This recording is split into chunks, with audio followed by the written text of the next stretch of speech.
Yes. Okay. So yeah, again, please use the chat for any questions. And I also have some questions for you, but I'll save these for the end. This Iowa HHS update has been a long time coming. The latest eCR update was in October of 2022. So it's been a while. We first received electronic case reporting at the beginning of the COVID-19 pandemic in May of 2020, but we were so overwhelmed with lab reports and our system needed to be enhanced to receive eCR content. Then in 2021, a project to replace our disease surveillance system materialized, so it didn't make any sense to make major enhancements to that system. That new surveillance system has just gone live in August of 2025, and we've been actively working on eCR since March of 2025 in the Smart Lab, which we'll talk about in a few minutes, and since June 2025 in the new disease surveillance system. This is our agenda for today. The first part of this presentation is intended to build a foundation for the later parts, which are most relevant for you as a facility. Hopefully, some of this is also valuable for you as a potential patient. For level setting, I'm going to provide a very brief overview of electronic case reporting, referred to as either eCR or eICR, which is electronic initial case reporting. The Reportable Condition Management System, or RCKMS, sits between your systems and our systems and interacts with both sides of this exchange. The way we configure the rules engine determines what you receive back when your system sends an eCR message, so we'll touch on that also. I'm going to provide a high-level overview of the status of our project here at Iowa HHS. There are a couple challenges, major challenges on the public health side that we are attempting to address by using the RCKMS, another system that we use called the Smart Lab, as well as the new disease surveillance system. The purpose of eCR is to provide public health investigators information that your systems provide to significantly reduce the need to contact your facilities and save both sides, public health as well as healthcare provider staff, a lot of time. We'll move on to provide a high-level overview of our onboarding plan and onboarding checklist, then provide an estimated timeline for when we'll be ready to begin onboarding and what steps that will take. So real quick, I'm going to provide a very quick overview of what electronic case reporting is and its purpose. Case reporting has always been around. It is not new, but has traditionally been initiated by state and local public health agency staff at the county level who reach out to healthcare providers. The electronic part, where healthcare organizations, through their electronic health records, identify and proactively report clinical information for patients diagnosed with reportable conditions. This is the new part, the electronic part. There are basically two parts of a public health investigation: the initial report, which right now is primarily electronic lab reporting, but in theory, an electronic initial case report might be the initial report, especially when a lab report is not performed or a lab test is not performed.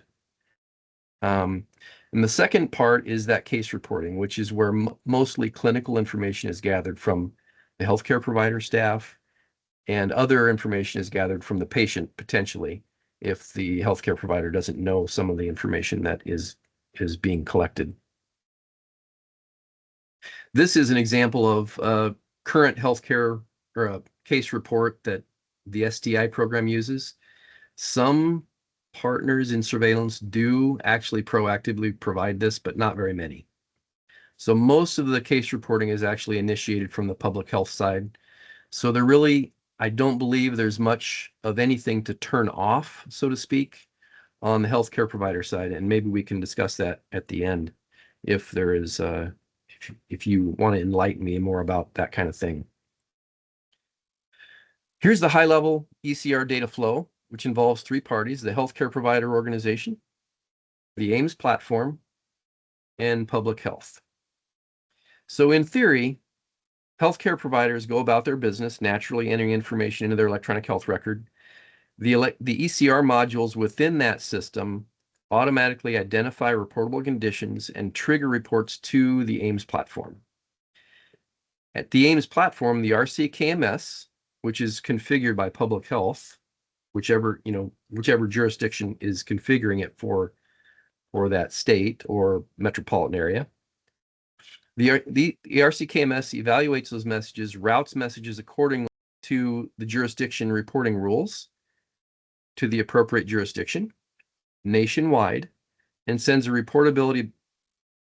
The AIMS platform sends a reportability response back to the sending healthcare organization, confirming the report, identifying to which public health jurisdiction the report was sent, and whether or not that report was reportable. Iowa uses a centralized disease surveillance system, so anything reported to Iowa HHS also gets passed on to the appropriate local public health agency to conduct their investigation. Hey, John, we Yeah, have a question from Kristen. Can we get these slides somewhere? yes, I'll provide I can either email them out or we'll post them and share them with the distribution list. Okay. Okay. These are examples of the electronic case report, and I've blurred out all the patient information. And the reportability response, again, I've blurred out the patient information. The reportability response can also contain jurisdiction-specific links. So this here is a link for information to COVID-19 information that's on a web page. It can also include links to a survey. For example, early on in the COVID-19 pandemic, there were a couple of questions about whether or not an infected Iowa resident had been traveling in Egypt. So a link to a short survey could be returned to the healthcare providers to request outbreak-specific information like that. If the healthcare provider has that information, it could be a real quick way to gather that. But it's a possibility. We haven't really discussed that a whole lot internally, but I can foresee some situations where that might be used. The way Iowa HHS can RCKMS does have some impact on what you receive back in the reportability response, but we only see this information on reports that qualify against the configuration rules and pass on to our systems. We do not see what healthcare providers receive back when something is not configured as reportable. But as I understand it, every time a electronic case report message is transmitted to AIMS, 100% of the time a reportability response is provided. We have another question, John. Yep. From Scott Hall. What is the overlap between eCR, RCKMS, and the CDC's syndromic surveillance system? There really isn't overlap between those two. Syndromic surveillance is de-identified information. So a lot of information comes in and it's really supposed to be something that where spikes occur. There's always a noise level of disease activity. And when there's a spike in syndromic surveillance system, that's what gets public health's attention. And folks look out at those spikes and start investigating what might be going on. Electronic case reporting is it's identified information. We get the patient information and it's on specific things. So electronic case reporting and electronic lab reporting are compatible with each other. They're not competitive with each other. One won't replace the other. The electronic case report can contain lab information, but it contains very sparse lab information. The electronic case report is primarily for clinical information, treatment, symptoms, occupation information, things like that. Does that answer the question?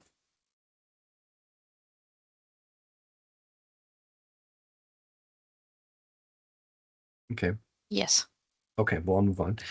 Okay. The same national trigger code set is published for all healthcare providers and electronic health records systems. There is a schedule. These could be updated a couple times a year.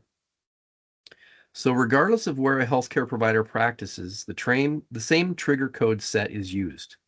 This provides a national disease surveillance network for reporting, which is largely based on where a person resides most of the year. So if a resident of Alaska visits a healthcare provider and is diagnosed with measles here in Iowa, Iowa and Alaska would be notified. This occurs automatically based on how a public health agency configures the RCKMS. So we do have the opportunity to configure whether or not we should receive a report based on if the patient was treated or if they're a resident of Iowa. For measles, I'm sure both Iowa and Alaska would want to receive that, whether or not they were a resident or if they were treated. So, but for other conditions, and that's a condition specific configuration. So for other things, I'm sure that if they're a resident of some other state, we wouldn't want to know about those reports, even if they were treated here in Iowa, and vice versa. So,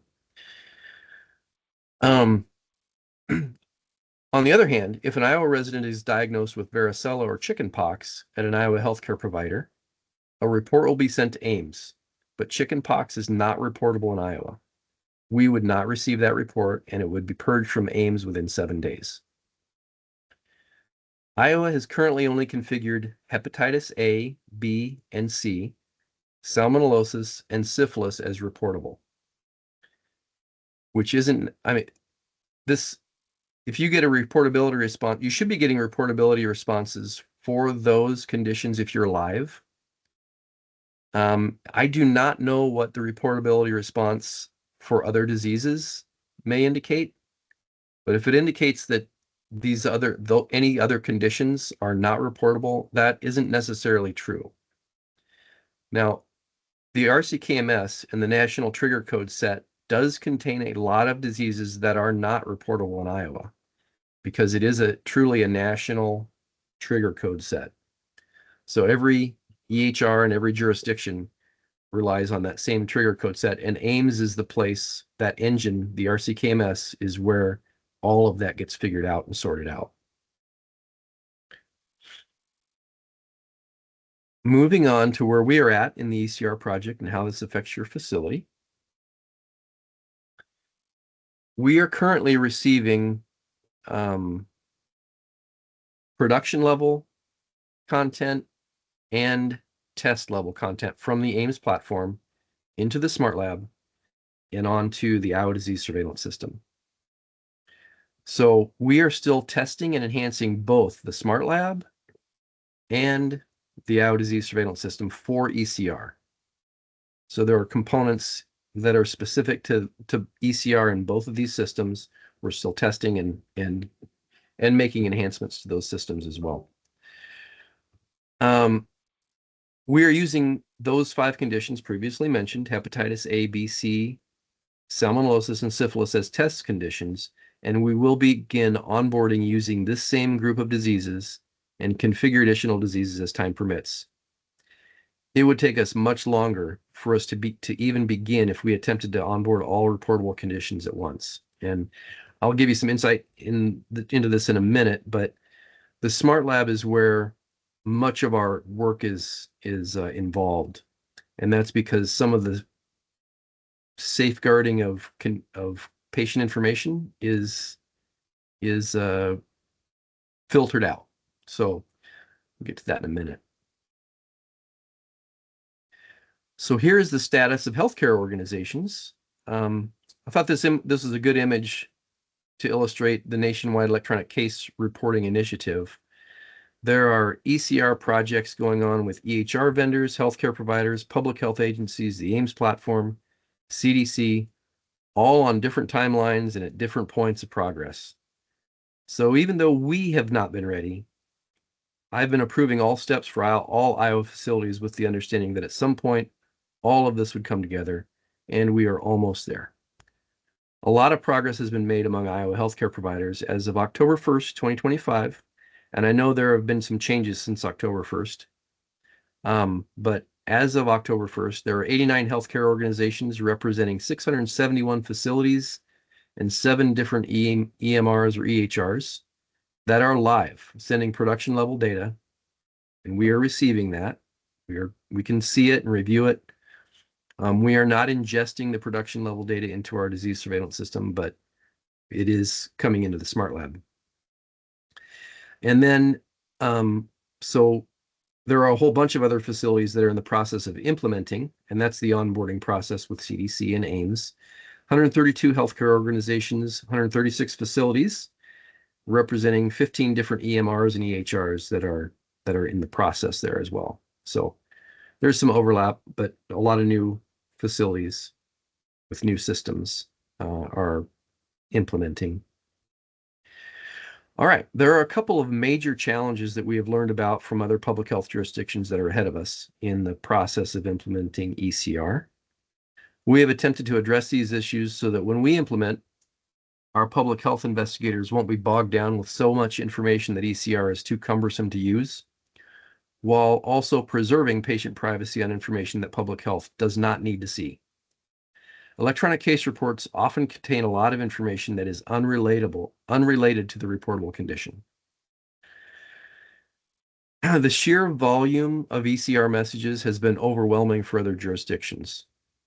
So much of the effort that we are taking is to reduce duplicate messages and reduce the number of messages that we actually handle.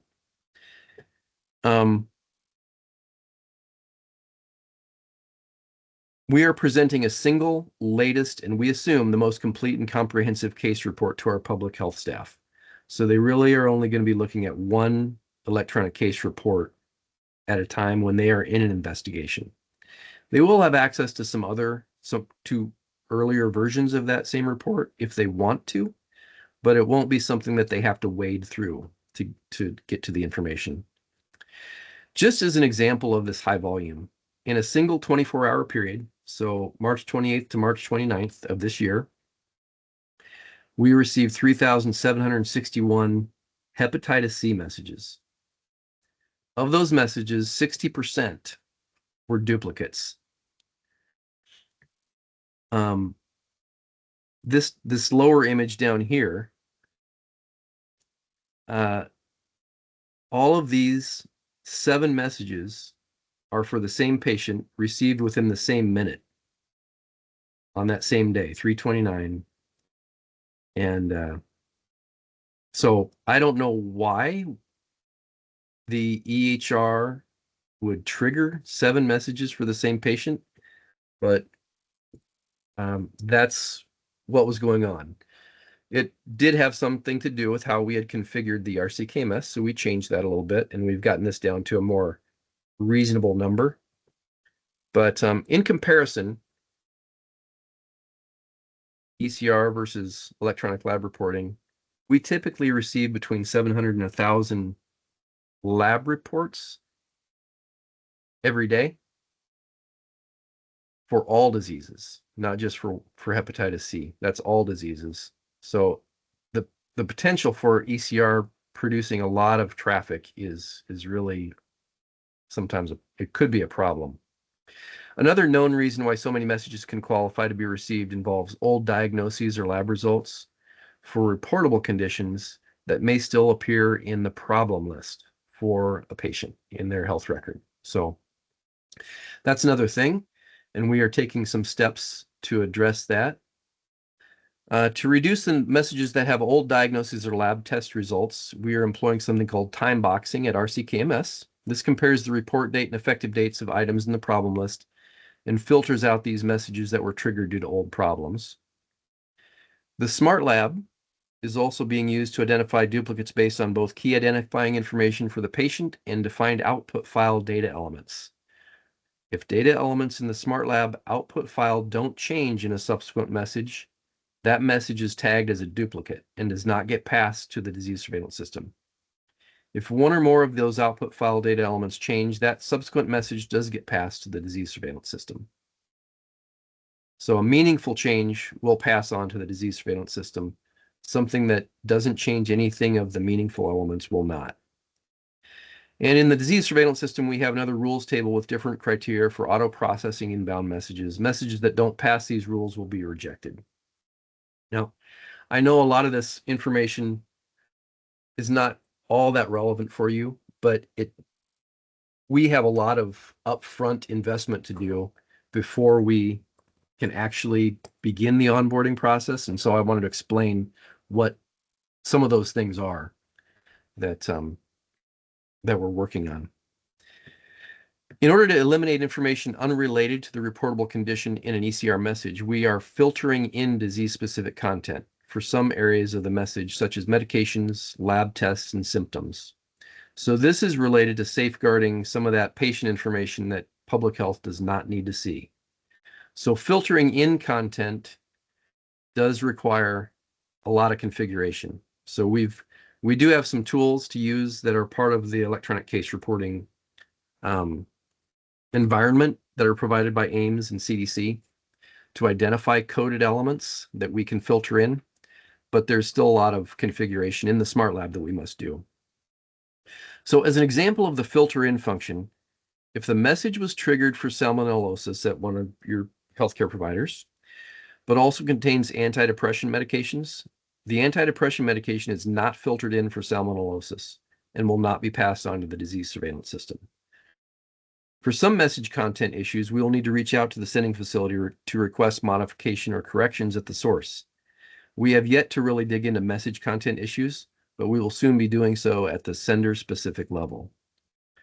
I do anticipate that some of this will involve system configuration, such as how coding has been done within the system. Other issues, and I don't, until we really get into it, we won't really know for sure, but other issues may involve workflow processes by staff at specific sites that may mean some required information is not available to be sent because it wasn't entered. Got an example here of one of the things we've run into as we were testing. Our systems read and process based on codes within the message. The same code, 82199-1, appears in two different components here. So this is a test. It's actually a Salmonella enterica plus Bangori DNA test. This, as you can see here, the first component is described as Clostridium difficile, and the second component is described as Salmonella. So this one is the correct test, the correct description, but you'll notice that this test has a not detected result, and it's based on SNOMED codes over here, and this test has a detected result. So the time is exactly the same right here.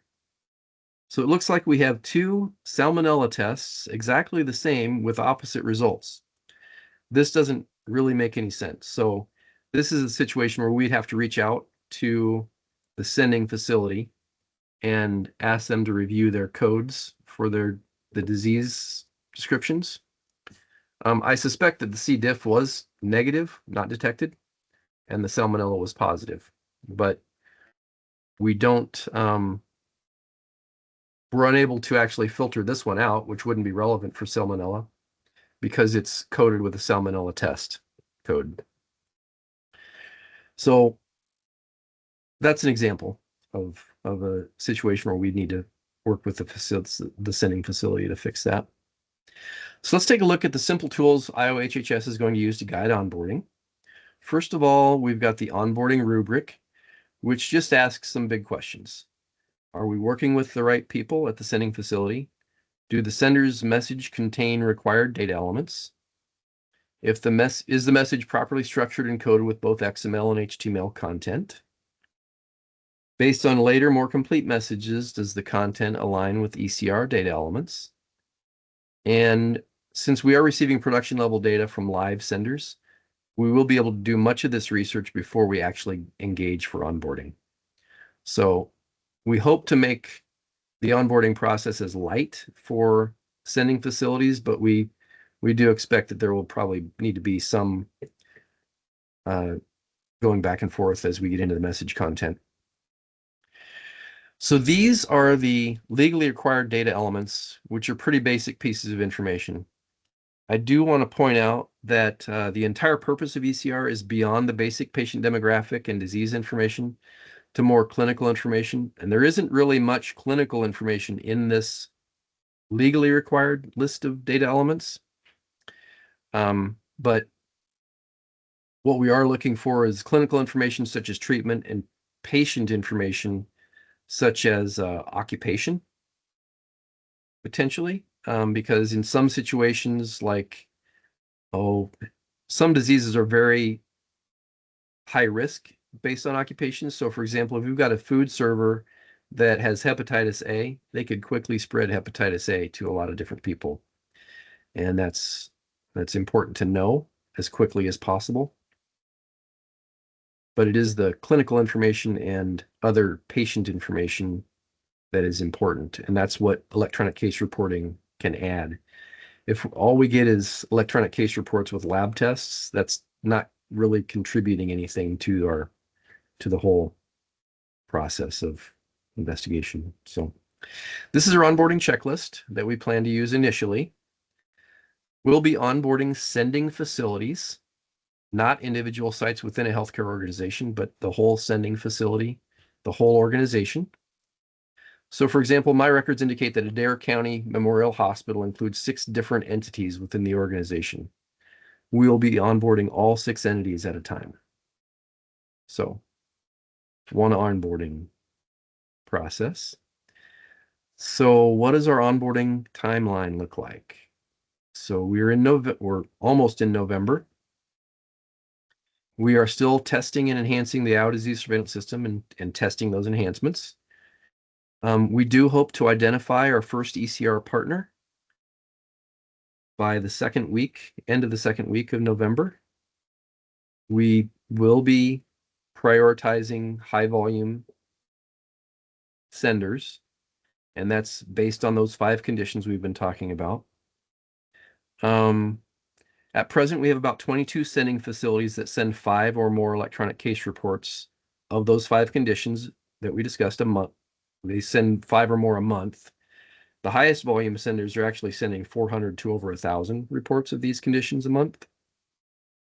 So these higher volume sending facilities will be the initial parties that we reach out to, hoping to identify the first partner that can go through this completely with us. So that doesn't mean we'll be ready to engage at the end of the second week of November, but if we can identify a partner based on partner availability, high volume of reporting, partner availability, and we can begin to review partner message content as we're testing. We could just use their messages to sort of capture 2 birds with 1 stone and move forward. So in January, we will be probably engaging with the partner with the idea, or in January or earlier, maybe in December potentially, with the goal of onboarding and going live by mid-February, if that is possible. So that's our hope. What does the in-project onboarding look like? Pretty simple. Once we engage, we'll follow these main steps to go live. The first 2 steps can be accomplished fairly quickly and without much effort on the sending facility side. The third step is where we'll need to meet more with sending facility staff and work with you on that in prep for the go live. Are there any questions?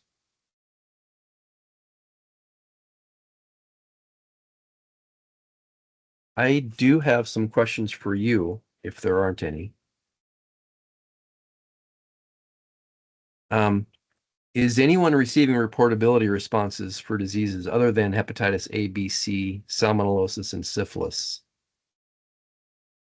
And if you want to raise your hand, if you have anything about that to say.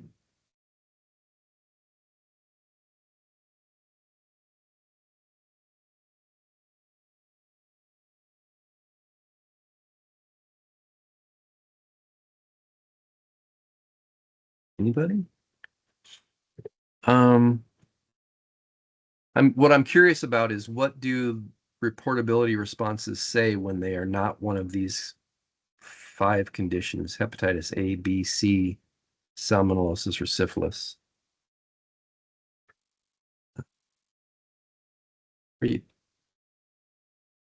Vidya, can you unmute anybody? Let me see. I think we can unmute ourselves. Oh, Yeah. can you unmute? Okay, great. Yep. I have nothing to say about it, but we can unmute ourselves. Okay, great. John, this is Molly from the University of Iowa. I don't know Yeah. off the top of my head, but I can take a look and get back to you. Okay, that would be great. I'm just curious if it just says that, like, shigellosis is not reportable in Iowa if you transmit something like that. Because we have to publish things to production for it to be considered reportable, I believe. So I'm curious what it says about all those other conditions we haven't published.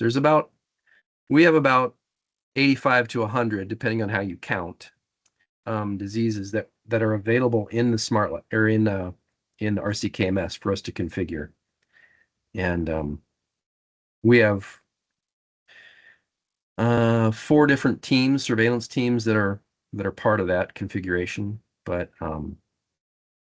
it's anyway, I'm just curious because we don't get to see any of those reportability responses.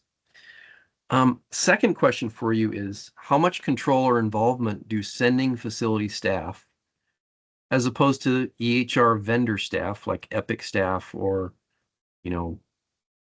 Expanse staff or other EHR vendors, how much involvement do you have in the message content and the underlying codes?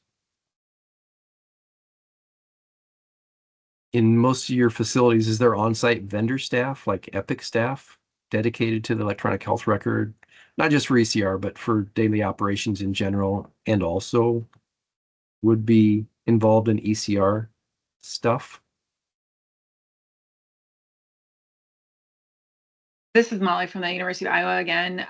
It was mostly on-site local development. Epic provided some remote assistance if we had questions, but mostly it was just us working with the value set that we obtained from the ESCDR or the website, just downloading the value set and learning how to import it and how to work with it. But it was mostly clinical applications, interface team, and like our health information exchange team. It was a large local team that we needed because everyone had a little piece of it. Epic was really just mostly supportive if we had questions. Okay, so they provide the system and the framework and maintain all that, but most everything was done locally? Correct. For us anyway. So when we're onboarding, we'd be working with you, it sounds like, your team. I think so, yeah. Okay. John, it's Scott Hall from Mercy Cedar Rapids. Hi, Scott. It might help to understand kind of the context of what Molly's saying. A difference I hear in your description. Different EMRs have different methods of how they handle things. In the Epic world, which, as you know, is predominant in Iowa, the team that Molly's describing, the Epic team, is a local team that does control those codes. And then Epic offers support for our team here local, our teams locally that manage our individual systems. Other systems, especially Cerner, do things differently. So the vendor staff are more involved in certainly for Cerner and for some other systems, yeah. Okay, that's helpful. All right. John, go ahead. Chelsea, Flake County. I was just going to let you know with the Expanse, it's very similar to what Molly was saying at University of Iowa. We did all the value sets, and they just told us whether it was working or not, pretty much. So okay, and I believe we're working off the same value set, just coming at it from a different angle. So that's good. We have another question from Kate Ware. Have you worked with next-gen EMR, and when it is anticipated that smaller independent practices will be onboarded? So we have, let me go back to that slide. Let's see, how do I?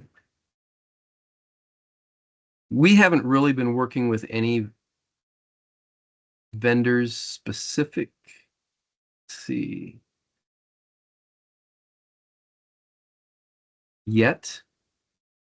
Question was about next gen EMR. I don't see any that are live yet or implementing.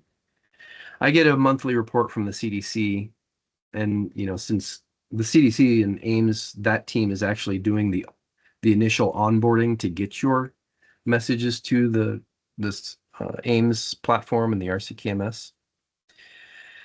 But as far as our part is concerned, I don't know that.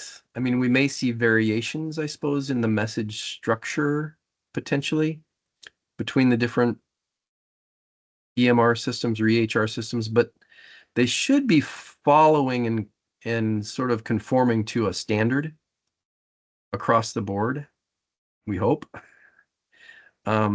So I hope that I anticipate there might be some content variations between different systems potentially, because of the different processes at different healthcare organizations. But hopefully we won't see too many variations between the two different systems as far as the message structure and content goes.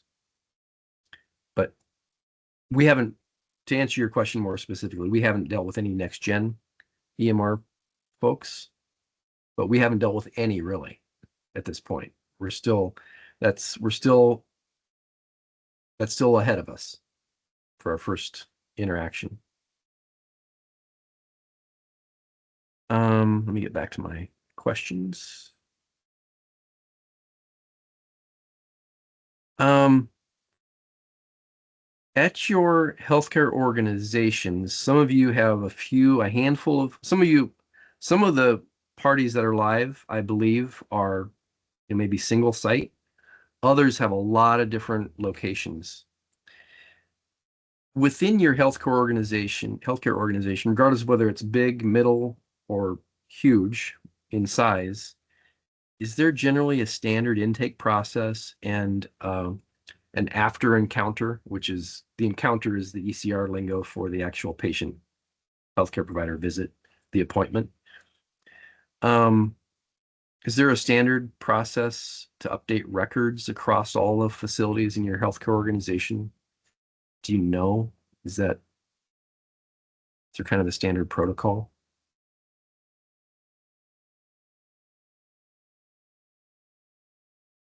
I guess I'm not following, like, update So for what?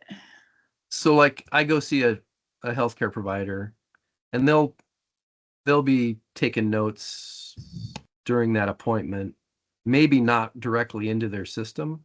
I don't know, maybe that's how it's working now with the EHRs. But I get the impression sometimes that maybe not the doctor, but one of the nurses will be taking information and then taking that information and loading it to your system, entering it data entry, or someone else on staff will maybe data enters notes or different pieces of information from that appointment, that visit, maybe over the course of the next few hours or the next couple days. Is there a standard protocol for that type of thing within your healthcare organization? At Mercy and Cedar Rapids, yeah, there is, and the data is entered directly. And Okay. also AI tools are now coming into play that they'll record that everything's said in the encounter, and Really? then help the clinician, or if they've got a scribe, help the scribe translate that into codes. So there's Wow. a lot of AI stuff coming in that will probably make your reports a little more clear. Okay. That's interesting.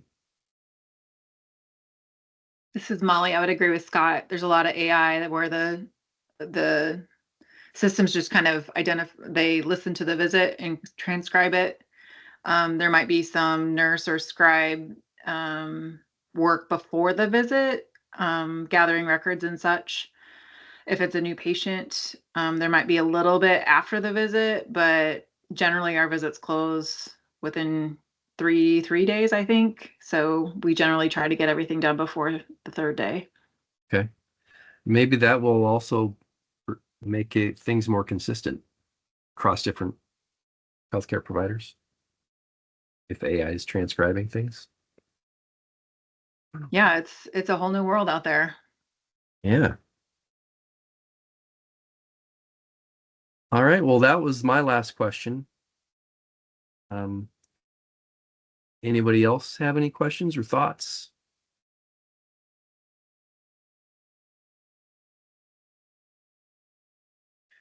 Molly, I think the University of Iowa's gone live now, haven't they? We're technically still in a soft go live because we're going directly through Ames. And with the CDC and government shutdown, we just really haven't been able to move past that. We got our data quality report back, so we have that response, but we haven't been able to make a connection to That's get the interesting. official. I thought I saw some of your traffic coming through the production channel. Well, that's the odd thing. I mean, it is production data. The soft Yeah. the soft go live is production data. Yeah. Both the test channel and the production channel are production data. It's all real, I believe. Yeah. But I mean, if they moved us sneakily, then great, but nobody's told us anything. yeah, I think I've seen some of the University of Iowa traffic in the portal. So yeah, I'll try to reach out again to the CDC, but yeah. okay. All right. Well, thank you all very much for attending today. And I will make the slides. I've got notes in the slides too, so I'll make those available, and also this recording. Thank you very much. Thank you. Thanks, John.